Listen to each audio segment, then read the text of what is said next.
ನಮ್ಮ ಮಠದಲ್ಲಿ ನಾನೊಂದು ಗುರುಕುಲ ತೆಗೆದಿದ್ದೇನೆ. ನಿಮಗೆ ಆಶ್ಚರ್ಯ ಅನ್ನಿಸ್ಬೋದು. ಚತುರ್ದಶ ವಿದ್ಯೆಗಳು ಮತ್ತು ಚತುಷ್ಷಷ್ಟಿ ಕಲೆಗಳನ್ನು ಕಲಿಸ್ತಾ ಇದ್ದೇನೆ. 12 ವರ್ಷ ಉಚಿತವಾಗಿ 250 ಮಕ್ಕಳಿದ್ದಾರೆ, 100 ಹುಡುಗಿಯರಿದ್ದಾರೆ, 150 ಹುಡುಗರಿದ್ದಾರೆ.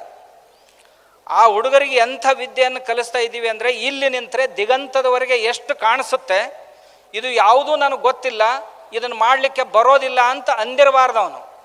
ಅದನ್ನೆಲ್ಲ ಕಲಿಸ್ತಾ ಇದ್ದೀವಿ ಮಕ್ಕಳಿಗೆ. ಮಕ್ಕಳು ಕಲಿತಾ ಇದ್ದಾರೆ.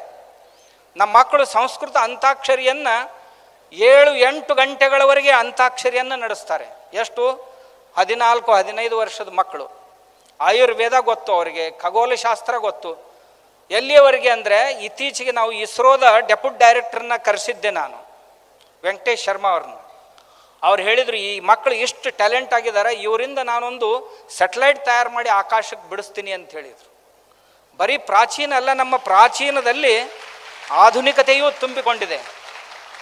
ನಮ್ಮ ಗುರುಕುಲದ ಮಕ್ಕಳು ಯುದ್ಧ ಕಲೆಗಳಲ್ಲಿ 10-20 ಯುದ್ಧ ಕಲೆಗಳಲ್ಲಿ ನಿಪುಣರು. ನಮ್ಮ ಮಕ್ಕಳು ಆಯುರ್ವೇದದಲ್ಲಿ ನಿಪುಣರು, ನಿಸರ್ಗಶಾಸ್ತ್ರದಲ್ಲಿ ನಿಪುಣರು, ಗಣಿತದಲ್ಲಿ ನಿಪುಣರು. ಗಣಿತದಲ್ಲಿ ಕ್ಯಾಲ್ಕುಲೇಟರ್ಗಿಂತಲೂ ಫಾಸ್ಟಾಗಿ ಲೆಕ್ಕ ಹಾಕ್ತಾರೆ. ಎಲ್ಲ ಕೂಡಿಸೋದು, ಕಳೆಯೋದು, ಗುಣಾಕಾರ, ಭಾಗಾಕಾರ, ಕ್ಯಾಲ್ಕುಲೇಟರ್ಗೆ ಸಮಯ ಸಿಗುತ್ತೆ. ಅವ್ರು ಬರೀ ಬೆರಳುಗಳ ಮೇಲೆ ಮಾಡ್ತಾರೆ. ಅವ್ರಿಗೆ ಒಂದೊಂದು ಗ್ರಂಥಗಳು ಮುಖೋದ್ಗತ. ಮತ್ತು ಇನ್ನೊಂದು ಆಶ್ಚರ್ಯ ಅಂದರೆ, ಈ ನಮ್ಮ ಗುರುಕುಲದಲ್ಲಿ ಬಂದಂಥ ಮಕ್ಕಳು ಯಾರು ಅಂಥ ವಿದ್ಯೆಯ ಪಾರ್ಶ್ವಭೂಮಿ ಇರುವಂಥ ಮನೆಯಿಂದ ಬಂದಂಥವ್ರು ಅಲ್ಲ. ಎಲ್ಲ ಜಾತಿಯ ಮಕ್ಕಳಲ್ಲಿದ್ದಾರೆ, ಎಲ್ಲ ವರ್ಗದ ಮಕ್ಕಳಲ್ಲಿದ್ದಾರೆ.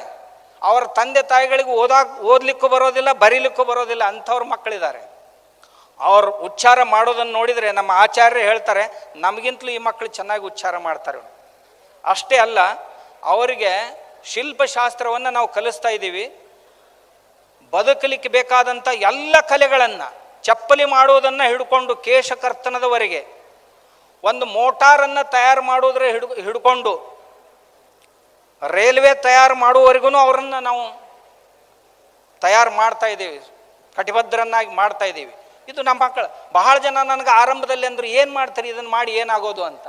ಈಗ ಬಂದವರೆಲ್ಲ ಕೇಳ್ತಾರೆ, ನಮ್ಮ CBSE ಸ್ಕೂಲ್ ಬಂದ್ ಮಾಡಿ ನಾವು ಇದನ್ನು ಸ್ಟಾರ್ಟ್ ಮಾಡ್ತೀವಿ, ನಮಗೆ ನೀವು ಆಚಾರ್ಯರನ್ನು ಪೂರೈಸಲಿಕ್ಕೆ ಸಾಧ್ಯನಾ ಅಂತ.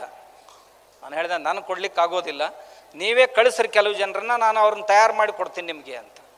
ಬರುವಂಥ ಕೆಲವು ವರ್ಷಗಳಲ್ಲಿ ದೇಶದ ಪ್ರತಿ ಜಿಲ್ಲೆಗೆ ಒಂದಾದರೂ ಇಂಥ ಗುರುಕುಲ